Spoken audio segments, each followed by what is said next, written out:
Okay. All right. I think we're ready to start. It's noon, and I will call to order the meeting of the Service Committee of the Central Midlands Regional Transit Authority. And Pam, would you call the roll for quorum? Mr. Brennan, Present. Ms. Mood, Here. Ms. Gleaton, Yes.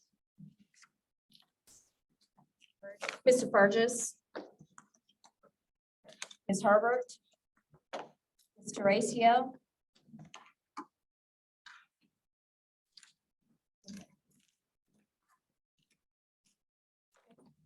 you have a quorum. Okay, thank you. So the next item on our agenda is adoption of the agenda. Do I have a motion? I make a motion to adopt that. Thank you. And a second? I'll second it. Would you call the roll, please? Mr. Brennan? Yeah. Burgess, Ms. Gleaton, Yes. Ms. Herbert, Ms. Mood, Yes. Ms. Teresa. And that passed. Yes. Motion All right, passes. and next is our, item number 3, the Midlands Transit Riders Association update. Ms. Mood, Mr. Durst said that he would be a little bit late if you can defer him to All later. right, in the we'll just agenda. hold that until we see him on the screen. And move on to number 4, the adoption of minutes from February 8th. Do I have a motion in relation to those? I make a motion we adopt it. Thank you, Ms. Clayton. And second? I'll second it. And a roll call, please. Mr. Brennan? Yeah. Mr. Burgess? Ms. Gleaton? Yes. Ms. Herbert? Ms. Mood? Yes. Ms. Teresa. And the motion passes. Thank you. And that takes us to 5A, the Passenger Amenities Program update. There's Mr. McGee. Go right ahead. Afternoon. I guess in the past month, we have worked on a handful of things. We've been coordinating with USC on a stop that they're placing some shelters at. We're coordinating the ADA compliance at that stop with them to make sure it meets the comment/ADA standards. We've also been coordinating with Midlands Tech on the placement of a shelter on their Northeast campus. And AOS also has stops numbers 1654 and 325 under construction at this time. And those are both shelters. And those are the main things I have. Anyone have any questions for Mr. McGee?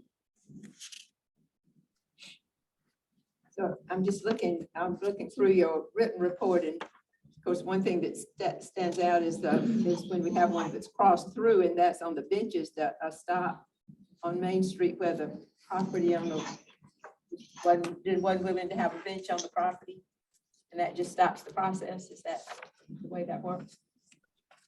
Yes, I mean, at the current time in that particular area, there is not enough SCDOT right away. That's why we had to reach out to the property owner. And if the property owner is not willing to provide an easement, we just don't have the space within SCDOT right away to make the improvements that have been requested. And I really am calling attention to that, really, for us to always be reminded that things that, when we have questions about, well, can we have a bench here? Can we have a shelter there? How many steps in the process there are to actually get to make that happen, and while we appreciate the kind of service that you're providing us that. Yes. Any other questions for Mr. McGee?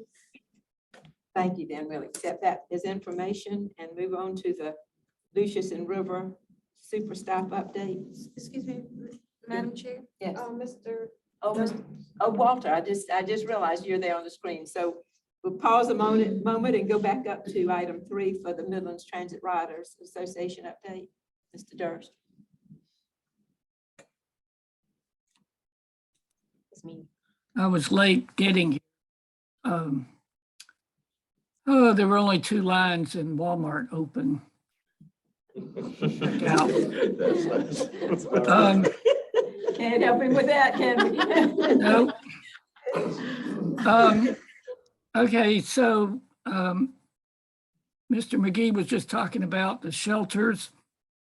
The ones on Broad River, one at Rush's and the other one up the street at the Dollar General are both finished and they look really nice. The Sheriff's Department I had a chat with them about putting in the new shelters on Broad River, and they will be monitoring it for any safety issues that may come up in the future. I want to commend, I don't know her name, but she was the driver on the 801 Sunday morning coming into town at about 8:30, 8:45. She avoided 2 accidents that could have been really bad. The first one was at Broad River and Bush River. A truck turned right in front of us and she jammed on the brakes, and a couple of the passengers said some choice words, but we avoided that one. And then when we got downtown at the corner of Sumter and Richland, we had the green light and a car decided to run the red light and almost ran into us again. So she avoided that accident as well. So I like I say, I don't know her name, but I'm sure y'all can find out and say something nice to her. Commend her for that. Other thing I wanted to mention was in relation to yesterday, a sad note, Kevin Gray passed away. I don't know if you know Kevin, but he is Kevin was an activist in mostly African-American communities, and he was very supportive of us in the MTRA, and he died suddenly yesterday, and we will miss him. That's all I've got. Thank you. Okay, thank you for letting us know about both of those things. All right, then we'll move back down to 5B and the Lucius and River Super Stop. I turned in and there were these people with all these trees out there. I'm really excited about that. Steal Eric's thunder. There we go. But as of right now, it should be a 156 trees and shrubbery, just a combination of it all that would be installed at the site. As of right now, the project is scheduled to be completed in April. So we're a couple of weeks away, and there will be a series of closeout documents that will be sent over to us for us to have for any future references. So whether we want to do future development or anything along those lines. I know internally we have started discussions around what a restroom will look like at this site. There are several different alternatives, but what we're going to do is see if we can finalize something to move forward with that, because I know that was a concern that came out of the work session.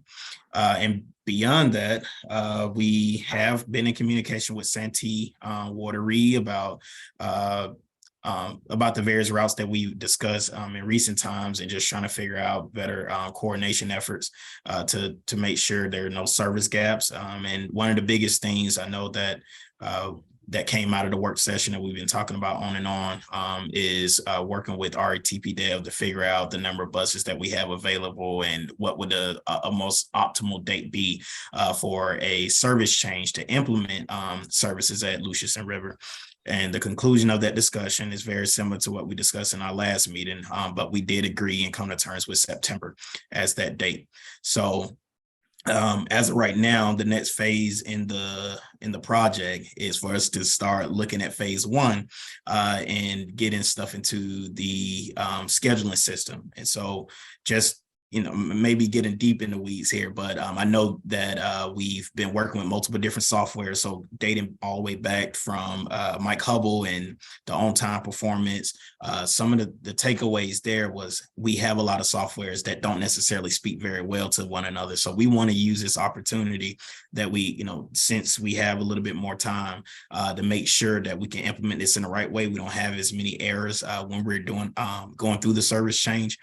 So we're transitioning, or we've had discussions about transitioning to a newer scheduling software that RTP Dev will be mostly using. We already currently use it, the Comet, in our for our planning activities. But once that gets integrated, we will start working simultaneously just to make sure that the routes, the timings, and all that stuff, all this stuff is more, and the other stuff is be more related to the operator's experience. But we want to make sure all that stuff is properly aligned, and we'll be ready to get the show on the road. And what does that timing look like? As of right now, software integration is more of a turnkey thing. The only thing that may cause some issues for us is just making sure we have everything correct. So just verifying that the route alignments are correct and the schedules are correct. But that shouldn't take us too long at all. So, but on the other side of it, we want to make sure that we get out to the public, let them know some of the things that we're discussing in phase one.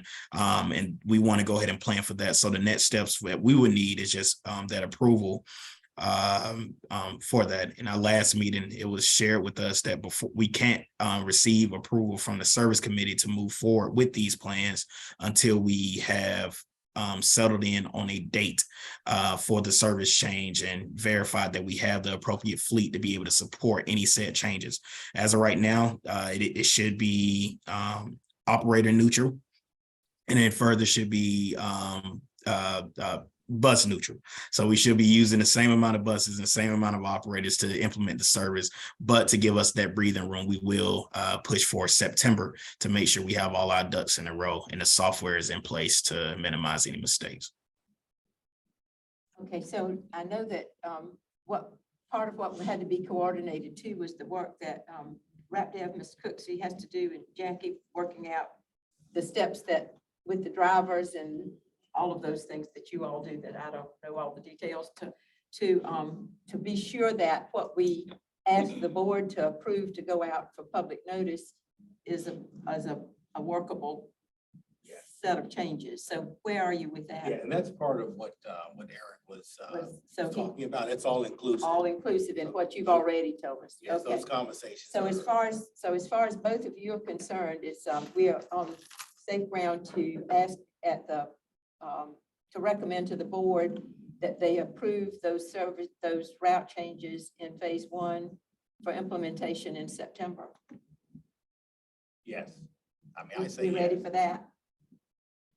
Okay, so, Yes. well, then, I'll need a motion from someone on the committee to recommend to the board at its next meeting that we send the proposed service changes listed in phase one out for public comment to be implemented in September of 23.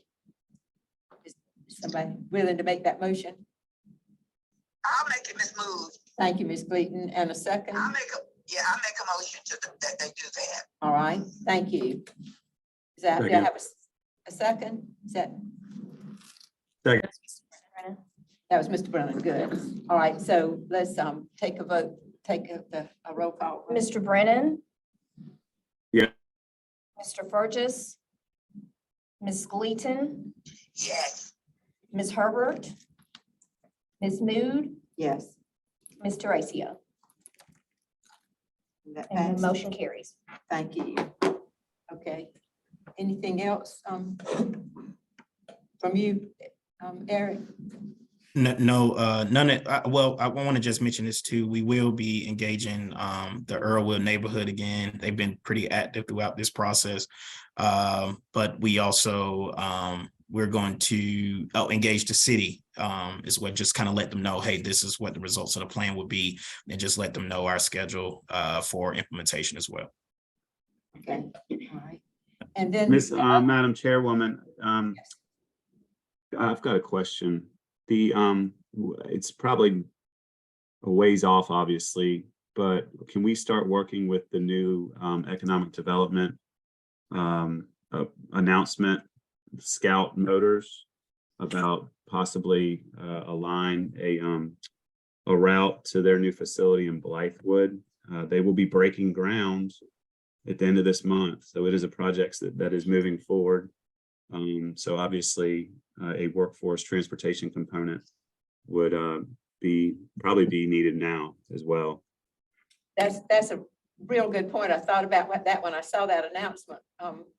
Will, and you know, in the last few years, we had an express bus. We did a pilot project with Blythewood for an express bus to Blythewood. That at the end of the pilot, we didn't make that a permanent route because we didn't have the interest and didn't have the riders to justify it. But I thought when I read that about 4,000 employees, that the same thing you did about whether we don't at least need to start a conversation with them about the possibility of some sort of commuter service to Blythewood. So Roy, can the staff just pick up on that and Yes. begin those conversations? Actually, they've reached out to me even before the announcement on possible transit there. And I think also too, last week they reached out to Jackie those too. So we're in conversation. So I'm quite sure that as we go forward, it'll be more defined. Okay, But so we're in you'll bring conversation back with to them. us whatever comes out of As that. as we go through that update. But thank you for calling that to our attention. Did anyone else have questions for Eric or any of the others on this part? Well, what I've been thinking about and focused on too is the other part of phase one with the low performance routes. And Eric, you mentioned that you've already been in touch with Santee Watery because the decision at the last meeting was that we needed to recommend to the board the elimination of that route and Route 93X effective in May. And that would require just a 30-day notice to an official 30-day notice before the end of that. So are you ready for that to happen for those two routes? So I'm happy that you brought it up. It does get a little tricky. So from the conversation with Santee Watery, their routes currently operate on, I wouldn't call it a limited schedule, but it does have its limitations. And so we were filling in the gaps for much of their service, and more specifically for their earlier morning route or trip. So they have asked that maybe we can have one trip in the morning, one trip in the evening, maybe just reduce our service to at least fill in some of those gaps to make sure employees are able to get to and from easily. And to put it into perspective, as of right now, I believe, and I'm not looking at it in front of my face, but I'm almost positive that there is a 7 a.m. somewhere around that ballpark trip that we have. And that 7 a.m. trip allows employees to be able to get to work on time in that Santee Watery area by 8 a.m. for that 8 a.m. shift. But if we remove our route, now people no longer have access from Columbia to that area. So what we're trying to do, well, what they have requested is just say, hey, please don't get rid of the route. Is there a way to modify the service in such a way that we'll still be able to fill in the gap? I did challenge and I said, hey, is it possible for you to just extend your service and add an additional trip or something along those lines? As of right now, we are in a good place. We have not always been in this place, but we have a decent number of operators, and they have a operator shortage. And it's a struggle throughout, and so right now they don't even have, even if they wanted to add an extra body or even extend their service, they don't quite have the funding right now to do so, and they don't have the extra person to be able to adjust their schedules with the given amount of time and with the given amount of budget that they have at this moment. So that was the request that we received. I told them that it had to be ongoing engagement, but I can propose the idea to the committee to have a discussion around it, but that's what was brought to our attention. All right, so remind us that Santee Watery currently runs routes between Sumter and Columbia, and what are the times on their routes that they run? It's 2 in the morning, 2 in the afternoon, 2 in the morning, 2 in the afternoon. Correct. Well, his, and what we were confronted with at our last meeting, as you all recall, is that we may be trying to fill a gap, but there are not any riders. Is that right? Well, that's what we were basing our information on. So it's kind of hard to say if they already have 2 buses in the morning and 2 in the afternoon, that we need to do an extra one with no riders. Tell me what I'm missing here. So Well, I think, Eric, you're saying they want us to consider reducing from 2 routes in the morning to just 1, right? to just one. A later route. That is correct. So it'll be one first thing in the morning just to get people to Sumter.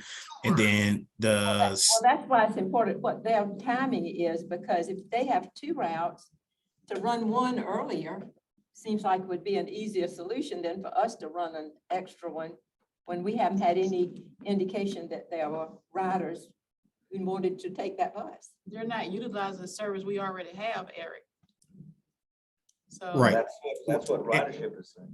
So what and I'm not sure Blake could speak to this as well, but what we were doing, we were trying to take a look at where we see the highest ridership, if any at all in this case, and it's normally on that first trip and not necessarily on the second trip.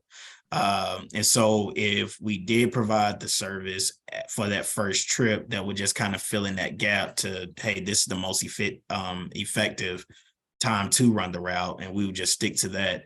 And from there, Santee Wateree will pick up any cycle throughout the day. So it seems to be, if they're keeping it, it seems to be effective for them, but it's not necessarily effective for us to do more than 1 trip within a day, let alone possibly doing a trip at all. So, and that what I see here is that the Route 44, ironically, they have the same route number, but their route arrives at Cummins Central at 7:30 a.m.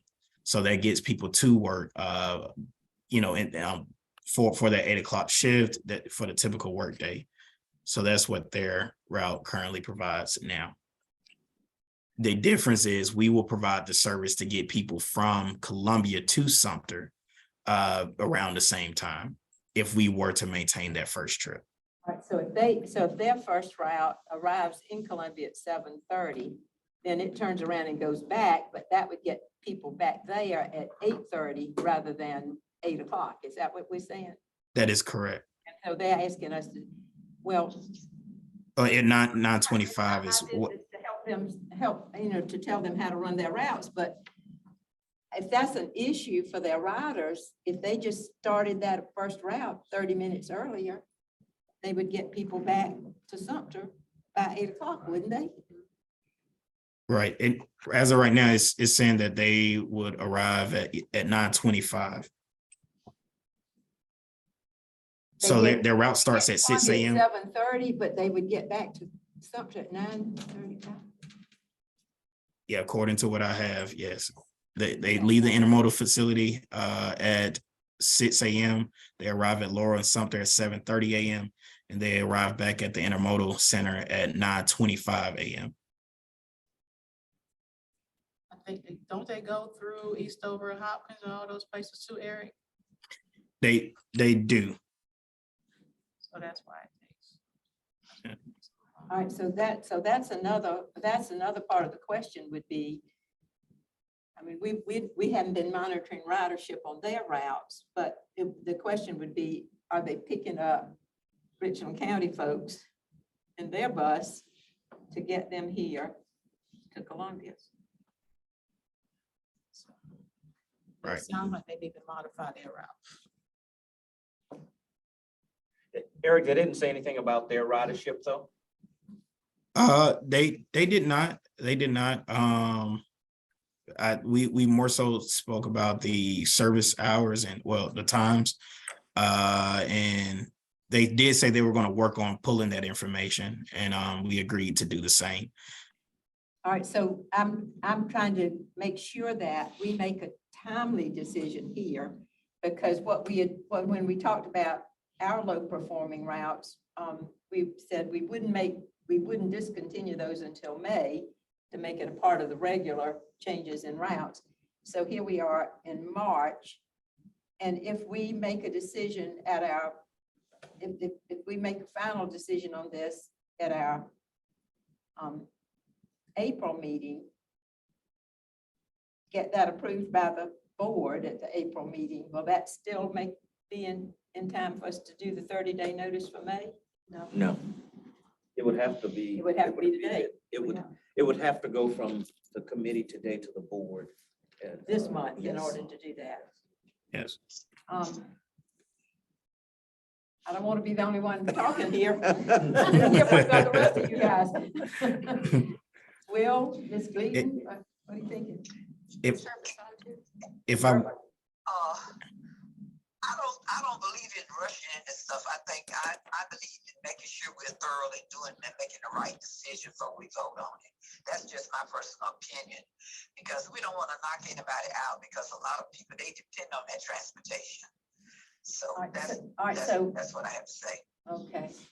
And Will, Ms. Herbert, any thoughts? I would agree consensus there. You would do what? I'm sorry. No, I agree with Ms. Clayton. I think that's the consensus that we're all thinking. So, all right, so And I here's agree what, too. and I'm sorry, I talked too quick, Ms. Herbert, I didn't hear you. She said- I was just saying I was in agreement To gather more information before we make a decision. to make the best decision possible. Yes, ma'am. All right, so here's what it sounds like we are missing. We don't know about their ridership on the buses that they're currently running. And I'm not sure that's a factor in their decision unless their ridership consists of people they're picking up in Richland County to get to us. Now, that would matter. So do we have a way to get that? And Eric, in your Yes.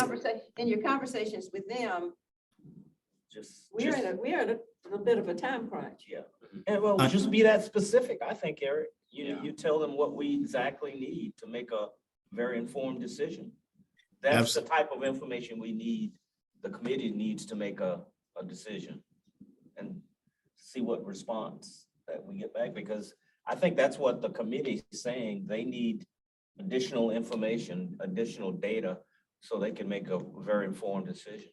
Well, here's what I'm thinking. If we look at only our data, only our ridership data, what we concluded at the last meeting was that we can't justify Right. running the Santee Waterway routes with no riders. Right. And we really Understood. have had pretty much zero riders. One person every now and then takes it one way. I can Is kind of the chime in on the trip load levels. I mean, the 2 trips in the morning and 2 trips in the evening. The first trip basically has no load level. It only picks up on the second trip in the mornings, and in the afternoons, that first trip at 5 p.m. has the heaviest load of the two. So you're looking at the loads of the 4 trips total. That first trip and that last trip really have low loads compared to the 6 a.m. and the 5 p.m. trips. Yeah, and to Blake's point, I misspoke. I meant to say the second trip. The first trip that leaves from our location is at 5 a.m. So that's a little bit on the earlier side. So the next trip is the one that will allow passengers to arrive in enough time to get to work around that 8 a.m. time frame. So I think it arrives around 7 something a.m. Is that So when you correct? say low loads, give me some numbers. Yeah, Blake, do you have numbers? Yeah, so I mean, looking at like the 5 a.m., we're looking at average on Mondays, an average of 3, Tuesday goes up to 8, all under 10. Once you get to the 6 p.m. or 6 a.m. trip though, we start seeing some loads up there in 15. Thursday seems to be the heaviest at 38.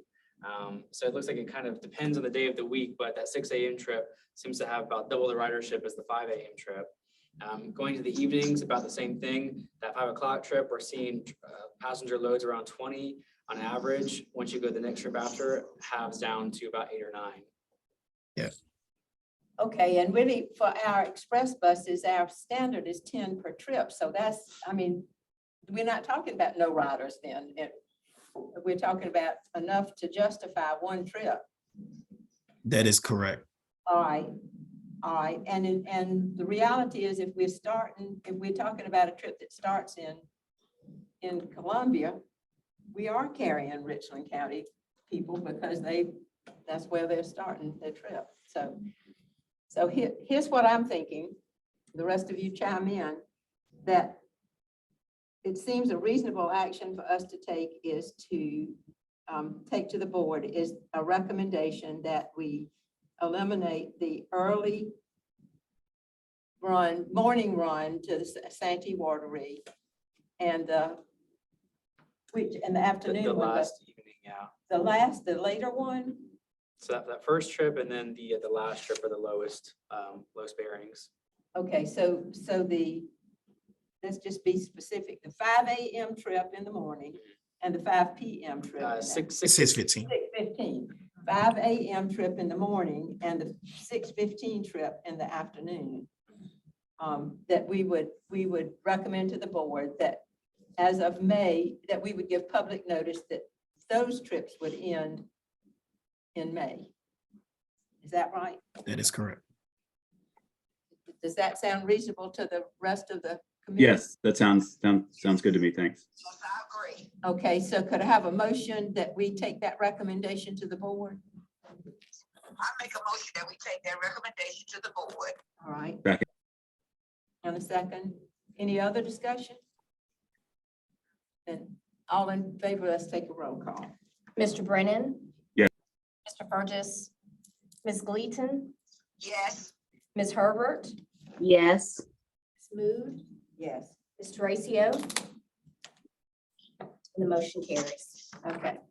So our other low route was the 93X, and that was, we had the same kind of discussion about that. And at the last meeting, the data we were looking at was the ridership on that one trip per day was averaging 1 to 2 people.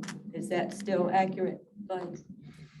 Pulling up the 93X, looks like we've got low ridership in the morning, but once you get to the afternoon, looks to be some higher ridership. Well, tell us, tell me numbers, don't tell me low and high. Yeah, so looking at, let me pull these up.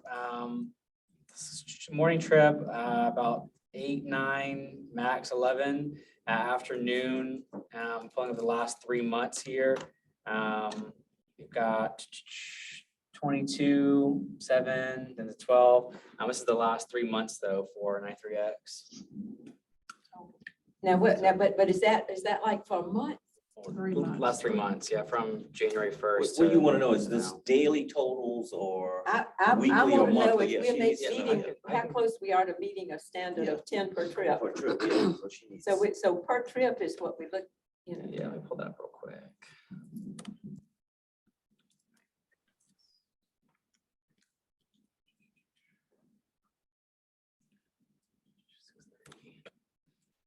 Yeah, the 6 a.m. trip, on average, last 3 months, got 9, 10 passengers, For the month. for the month, Okay, for the Okay, month. okay, so we're not averaging, not per day, no, I Not can Not pull per it day. daily though. and the afternoon when you said there were more. Yeah, the afternoon one does seem to be a heavier load. Last 3 days, for example, the morning trip, there was 2 passengers, but the afternoon trip had, looks like it was 5 passengers the last 3 days. Passengers for the last 3 days. 3 days. So we're talking about 1 and 2, okay. All right, so what we've, what I did with our discussion last month was I wanted to give the people in the Chapin area where I live heads up that that we may be losing that route. And so I talked with Mayor Kuhn, who's our advisory member from that area.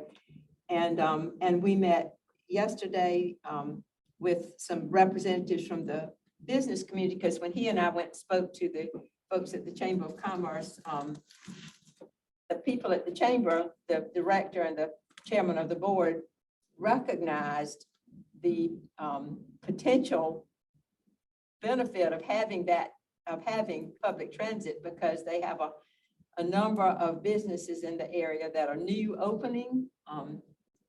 Many of them service businesses, but some existing are having to cut back on hours because they don't have staff, to staff. So they got the connection between the potential for riders. But, and so they asked if we could do just a demo ride just from Chapin to the Walmart in Valentine for them to get other business owners to ride to see if we could, if that might stimulate enough, interest that we would be able to have more ridership. And so we did that this week. Pam and Blake and Mr. Malcolm, the driver, came up yesterday, and we did that ride, and we had both businesses represented, the chairman of the board of the Chamber of Commerce, the executive director, Mayor Kuhn, and I. And we had a very constructive conversation, and they were very interested in the potential for this. But what we were hearing from them was that probably trying to continue the route as is not going to meet what they need, because the, for example, one of the gentlemen on board has a coffee shop, and he says his workers really are morning hours, and so they are done by midday, and then he has a smaller crew that he can manage in the afternoon. And so someone who gets off work at midday and the bus goes home at 6, I mean, that's not going to attract riders from his staff, and he thinks that's pretty much going to be the same. So we talked about some ideas about, how to modify the route, but we ended up at the end of the day really with a consensus in that group that we probably just need to accept that the route as is would need to end in May. And that we would go in with the public notice to do that. And we'll try to put together a work group to say, if there's a redesign of this route and there's a way to fund it, for example, maybe the route doesn't need to run from Newberry to Columbia. Maybe it just needs to go to Harbison, where people can connect with other buses. And if it did that, we might be able to run a midday route.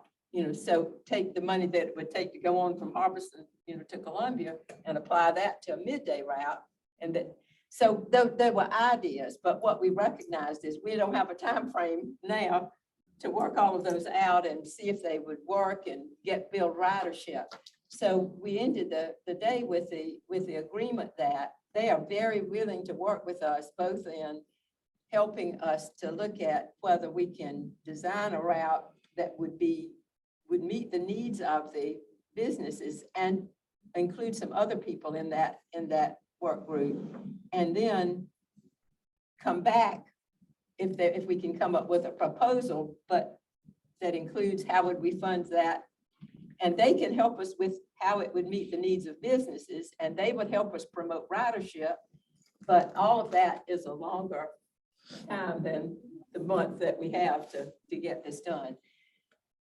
Now, that's a long-winded way to say that I think from all I can learn on Route 93X and with the discussion with the people in at least one community on the route, that we need to just go ahead and proceed to plan for stopping the service in May. And then we'll have the, we'll have the potential for initiating a new route if we can work out a way to make that workable, but continuing the one we have now past May doesn't seem like a responsible course of action. Yeah, that was quite a ramble. Did all that make sense? And what do you have any comments or thoughts on that? Ms. Mood, I was going to mention, for one, I apologize I wasn't able to make it yesterday. But I know you and I, we've spoke briefly about a similar idea, and I did design what a possible route could be from from Chapin to the Harbison area, and that just being the cycle and what the potential headway may be. I'm not sure exactly how far I got with it, but I remember I did design it out just to look at some of the different scenarios of how it can work. So I look forward to assisting in this process in any way. And I'm pretty sure, especially Blake being a person that rides this route as well, we'll look forward to just kind of figuring out what would probably work and be the most efficient thing. Well, thank you, because I think and what we recognize is that there are a lot of pieces of work to be done to make something new work. And we want to do it well, and we want to do it right. But in the meanwhile, we need to also be good stewards of what we're doing now. So I would be open to a motion to recommend to the board that we do a 30-day notice to riders on Route 93X that service as it stands today would end in May. So move. Mr. Brennan, thank you. Is there a second? I second it. Ms. Beaton, okay, you want to call the roll? Mr. Brennan? Yes. Mr. Burgess? Ms. Gleason? Yes. Ms. Herbert? Yes. Ms. Mood? Yes, breaks my heart, but I yes. Ms. Horacio? And the motion carries. Okay, thank you. All right, so does that take care of everything that falls under the umbrella of phase one now? Are we okay? Sounds very good. All right, so then we'll move on then, Ms. Cooksey, to your report. Yes, good afternoon. I won't take much of your time. We'll go through a few items here. Discuss. As far as our COVID-19, I left in the declaration. There's still an emergency for the emergency declaration to end on May 11th. I haven't received anything different, and we may want to even at that point discuss continue the ad hoc committee after that. So that's, you know, whether it's necessary. whether it's necessary or not. But for now, I don't have any reported cases or nothing's been reported to me on that. So we'll move forward from there. In reference to our customer service, percentage number 3.12 per 10,000, is slightly lower than the previous month. Speak a little loud. Need to speak up. Slightly lower than the previous month. I'll work to project that. So we obviously continue to work on our customer service and making sure we provide the best experience. You know, one of the things I had mentioned just Monday and talking to a group, and thank you, Pam, for having me and Dennis and Courtney in, is that maybe 5 years ago, we didn't have to, you know, public transportation didn't necessarily have to, we know we're the cheapest, you know, we're the best for your money. You're not going to get any better than that. But where we find ourselves now in the current climate is, you know, we have to compete with a lot of different services. And, you know, and the way to beat them, we know they'll never beat us in cost. But the way that we stay relevant and grow the service is at the customer experience piece. Because that's what, you know, if we do that well, in addition to our cost, you know, it's really an unbeatable combination. So I just wanted to, you know, to mention that and then how important that is to us and how we continue to kind of drive that number down and why. And that's going to lead me into something that I included into this report. It's called the customer point of view. And what you're going to see over the next couple of months, what I'd like to do is kind of focus in, drill down further into, you know, our customer's point of view. This is almost what you call like a mystery shop program. So it's very effective. There's usually on average 30 shops per month. And these are individuals that board the buses that people don't know that, hey, that they're there to look at the different categories. And there's a lot of information here, but I wanted to just capture the cover sheet. And each month we'll break it down so I can go into more depth on the types of questions, the types of, you know, feedback and things of that nature. So some of the categories that we look at in our customer's point of view is operator conduct, you know, fare collection, driver safety, ADA compliance, and vehicle condition. Within all those categories, there's anywhere from 8 to 10 questions. And I didn't include them here because I'm going to do a breakdown each month. And we get a score back. We get a percentage score back on how well we're doing in certain areas. So this particular one shows the 96% overall.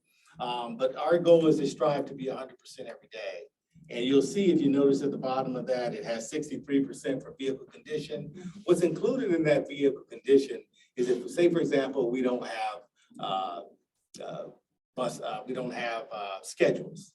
That's included in that area. So it may be an opportunity where what we had on board, someone has taken them for the day, just hadn't had a chance to, put more back in. And of course, that's part of the question that comes under vehicle conditioning. And again, I'm going to break it down each service committee meeting. We're going to talk about each area. Those particular questions. Those particular So questions. this is an ongoing, It's ongoing. and Yes. it's what we used to call a mystery rider. Yeah, it's a mystery rider, mystery shopper, well, I really shop, a mystery rider. Mhm. We just title customer's point of view. So they are just observing that we're not interviewing riders, we are having somebody ride and answer all those questions. Yes, exactly. And it's pretty good. And to Mr. Brennan, I know he had mentioned, we were doing some things with bus stops. Yeah, one of the things that's not included on here, which I think is a great idea when I was looking this over, is adding an additional question related to bus stop cleanliness. So that'll be another level of us, keeping an eye on the bus stops that are throughout the system. So we'll be seeing that coming down the line. But anyway, I just wanted to point that out, how serious customer service is to us, how we are looking to get better and better in that area, because we know, the customer experience is everything. In saying that, also, employee recognition, we had a lot of good things happen. You guys, one of the pictures here, Kevin Settles, that name may look familiar to you because he was one of our customers, one of our employees of the month. Well, he was nominated for Employee of the Year, and a solid guy. We're very excited for him. We also had our February Employee of the Month, Mr. John Daly, works back in our maintenance department. Again, these guys are class acts. And also recently we had the TASC was here, the Transportation Association of South Carolina.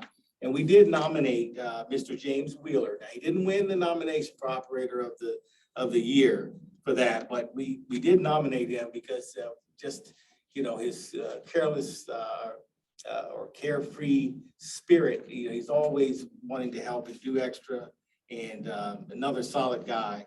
But I just wanted to bring recognition to them and to everyone, who aren't on here, who continue to do a great job and work very hard for us here at the Common.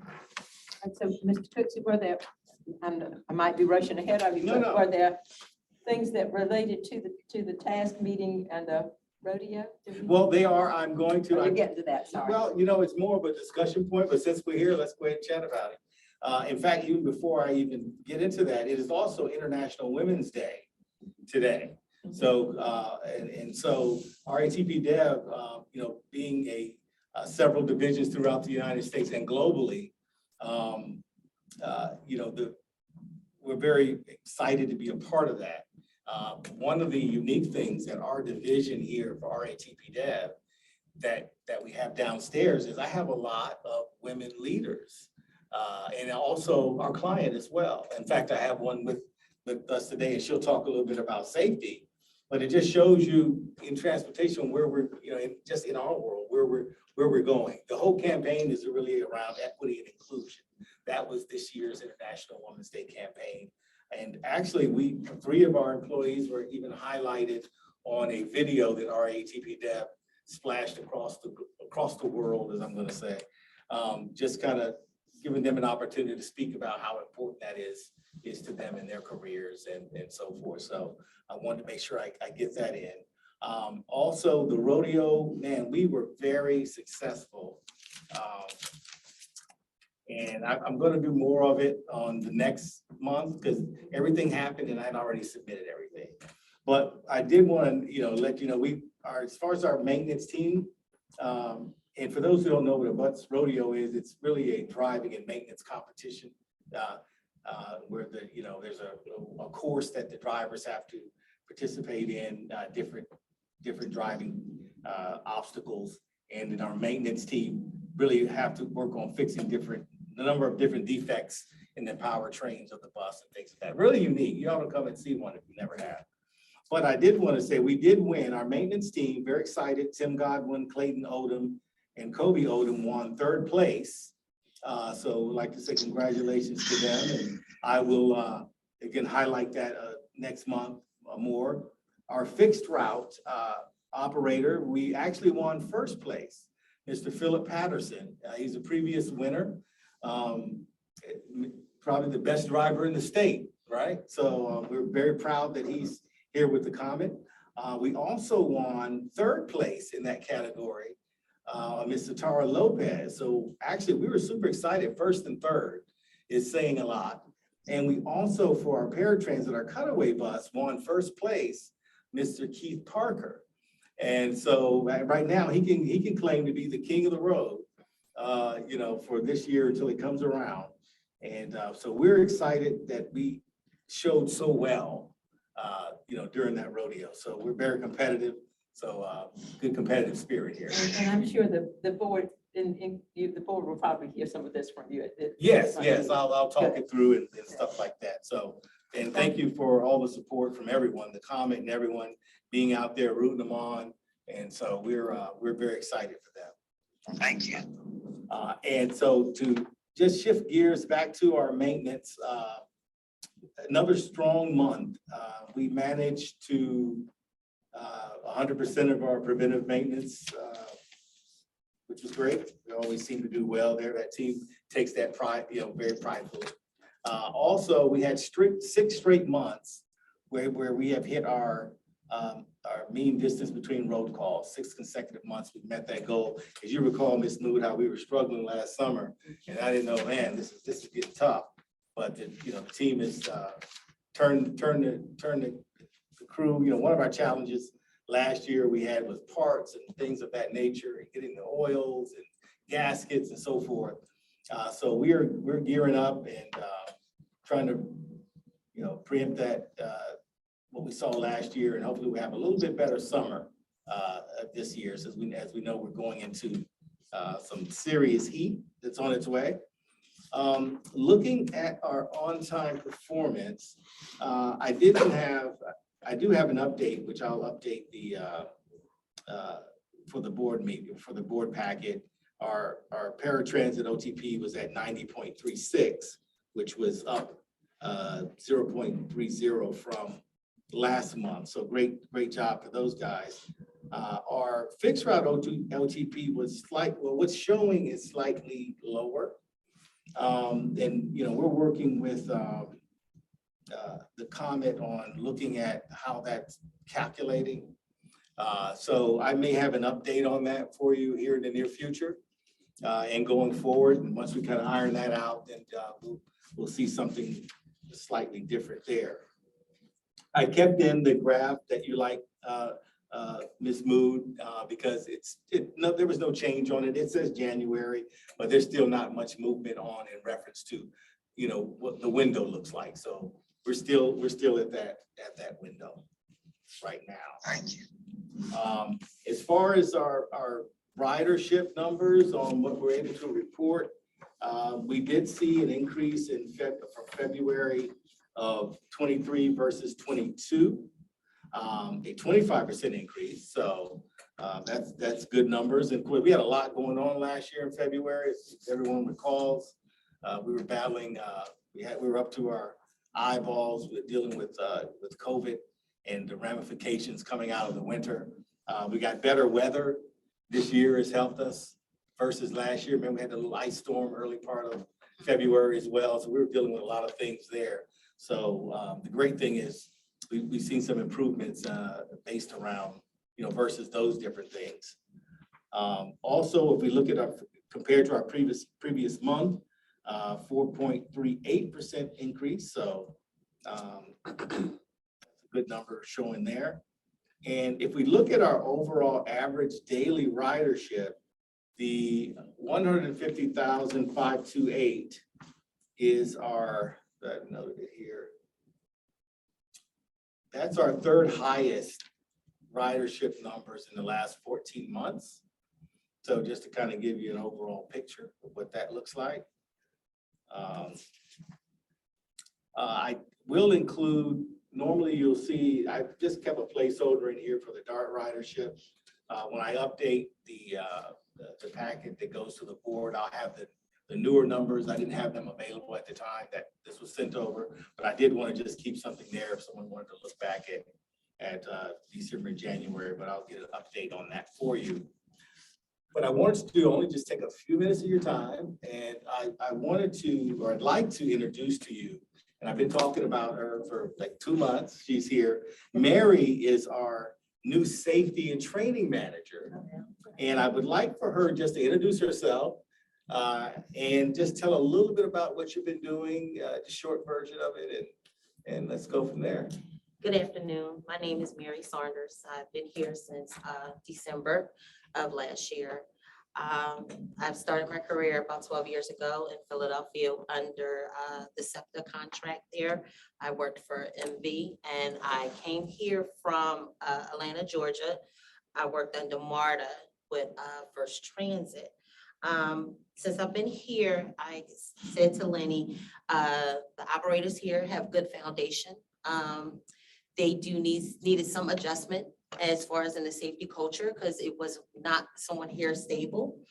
So some of the things that I decided to do within my first full month, which of January, was to do back to safety basics, just regular, making complete stops and, speed limit signs, things of that nature. With the help of our system DriveCam, I was able to notice some behaviors that we needed to correct, and those are the things that I focused on. Just getting to know the operators, seeing what they needed from us as management, how we can better serve them.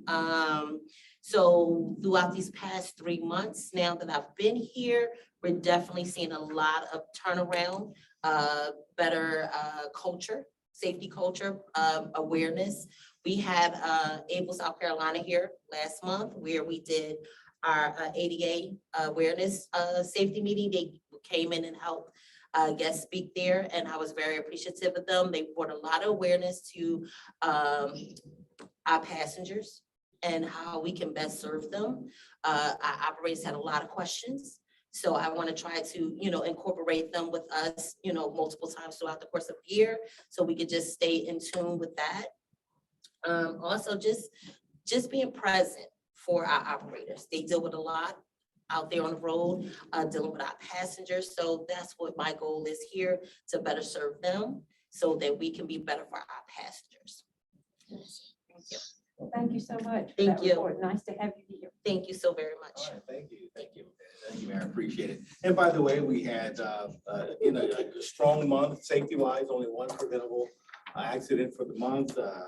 Overall, on the fixed route, and 0 for DART, I believe that be the case. So her work is paying off. So we are very excited to have her.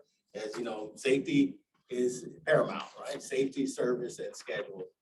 And the 4th S is staff. So speaking of staff, let's talk about human resources stuff that's going on. So we're in a good place. Our Courtney, our HR person, has really been aggressive in hiring and hiring the right people.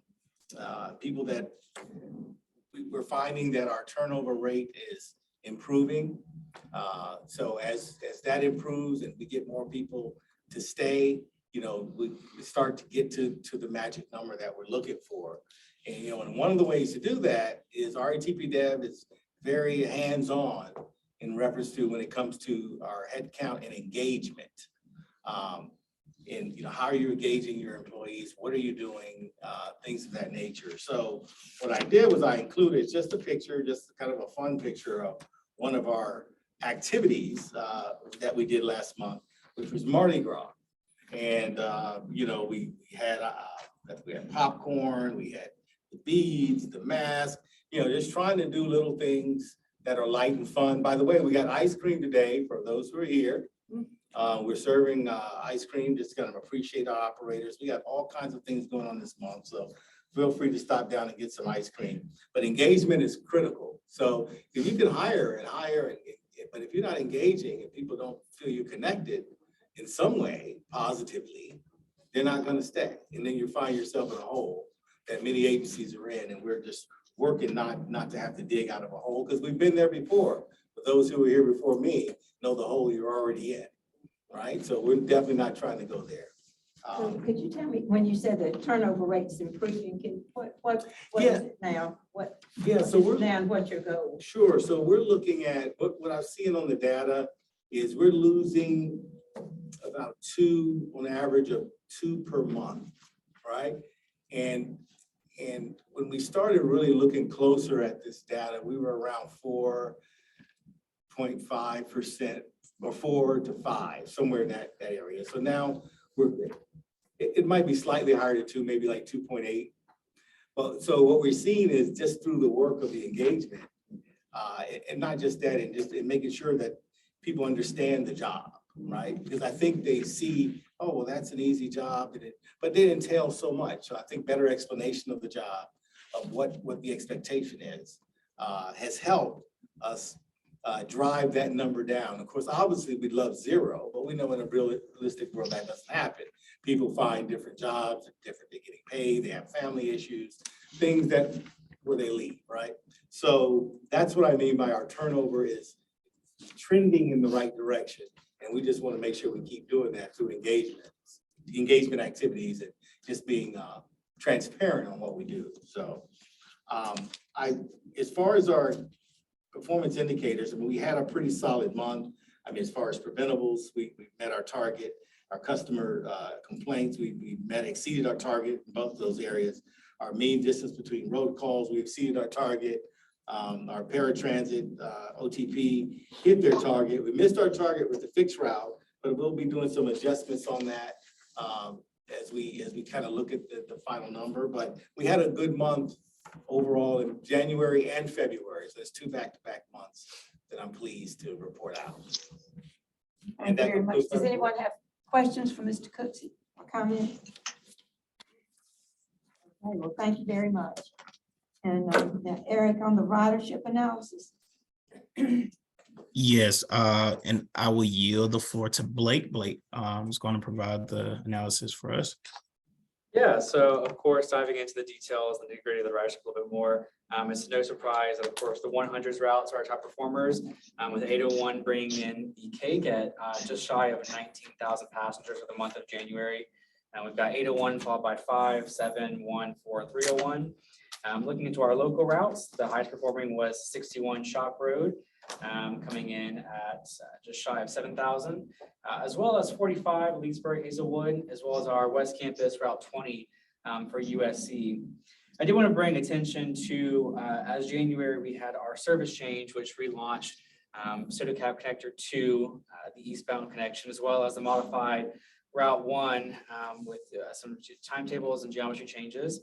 While we're still analyzing the service level of the ridership for these routes, we do have some early preliminary data. For the month of January, we did already have for Route 2 just shy of 300 passengers aboard the route. While I know 300 passengers does not sound like a lot, this route was launched January 15th, so that's only in 15 days of service. We're still continuing to monitor this route, but so far it seems to be a positive success early on. Other than that, though, there's nothing really that stands out in the ridership this month. As Lenny mentioned a little bit before, total ridership for January of this year was 144,066, which is a 23.74% increase compared to January of the last year. And that is also a 25% increase compared to December of 2022. And that is likely due to our hard hitters of our 100 routes, such as 801, like I mentioned earlier. But I'll yield any questions or comments at this time. Don't mess with 12. No changes. No changes to 12, Ms. Lee, you got it. If I just may add to Blake's report, so we did not include the ridership report as we typically do in the packet this month.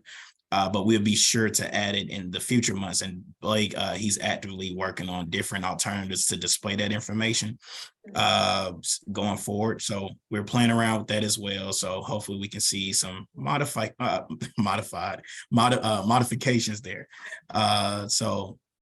But yeah, we'll make sure we share that with Pam to include both month of January and February. So what Mr. Cooksey was just referring to, we're going to make sure we include that. So that's it. All right. Okay. All right, then 5E is the COVID-19 update, and we've really talked about that in the service report.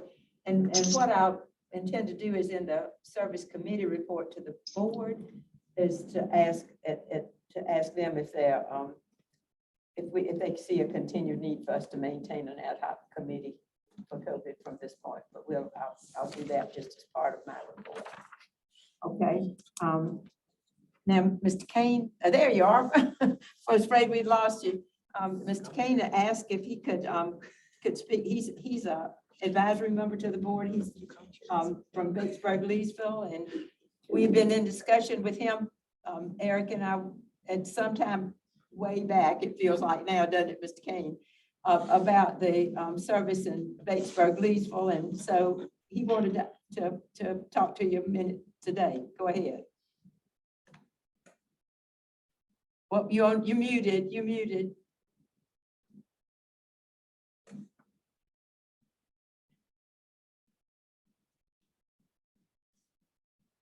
Me now? Yeah, got you. All right, good. Good morning. Good morning. And we bring you greetings from the big metropolis of Batesburg, Leesville, the home of Batesburg, Leesville High School Championship football in Chili's Barbecue. We wanted to talk a little bit about Route 97. It was suspended or ended, but the council and we've been working on trying to revive that. What we really need is a circulator in Batesburg. We need 2 buses that can do a loop around the town, so we get people from the neighborhoods to Midlands Tech, to Walmart and the town hall, places that they need to go.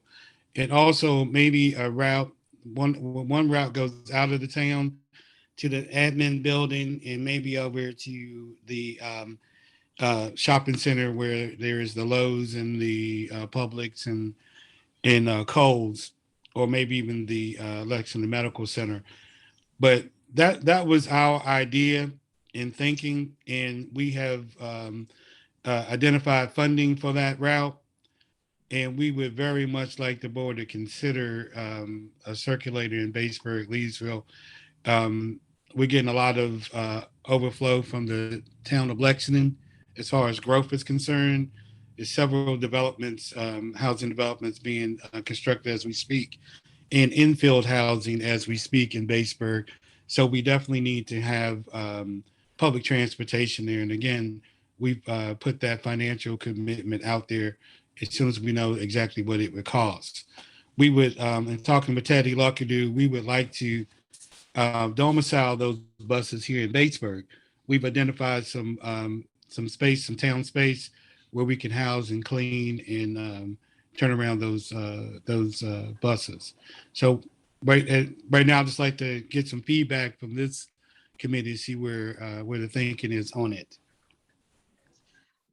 This Carol Gleason, I have a question. Do y'all still have that traffic circle up there where people used to meet there and gather in cars and come to Columbia to work? Do they still have that up in that area? But the traffic circle will be more in Saluda County. Okay, all right. I know they had one years ago when I worked. I remember, them having one up there because I worked with some people at DSS that would do that. Okay, all right. All right, so here's what, let me stop a minute, see if anybody else on the committee has questions for Mr. Kane. Okay, so here's what I hear you, and what you're saying is really the town of Batesburg, Leesville is willing to budget some funding for a circulator route. Is that what I was hearing you say? Yes, Ms. Moon, that's exactly right. All right, and one of the things that when we talked before was the whole idea, if that was the need, was the distance just to get buses there to do that and back. And what you're proposing is that there be, that you would house the buses on site. So what it sounds like to me is that we really need to do some hammering out exactly what that proposal would look like, and with the RapDev staff, with our operations staff, with Eric, to bring a really a detailed proposal to the to the committee, so that we can take that, make a recommendation to the board, both on the fund. And what you would need to know is what exactly the cost would be for what you're asking. So I think we've got some staff work to do with you. And to bring between now and our next meeting, to bring flesh out what Mr. Kane is proposing, so we can see how that would operate. And I think it's going to be necessary to include both Eric, the planning, Leroy, you step in where you need to, but Jackie from operations and RapDev to make sure that we're all on the same page on this, and that we don't have any loose ends that would be a surprise to either the board or to you and the folks in Batesburg, Leesville, Mr. King. Does that sound like a good plan to you? Well, I think so, Ms. Moody. that sounds like a plan. Okay. All right. Well, then you, Eric, I can count on you to just follow up with Mr. Kane. Yes, Okay. I do want to just make sure everyone is aware. So we did, from our previous discussions, I took it back to the team. There were a couple of concerns that were brought to our attention, one of which was the deadhead from our location to Batesburg, Leesville. And I think the other alternative that you shared with us as well was leaving the bus there in Batesburg, Leesville to, I guess, to offset some of the costs.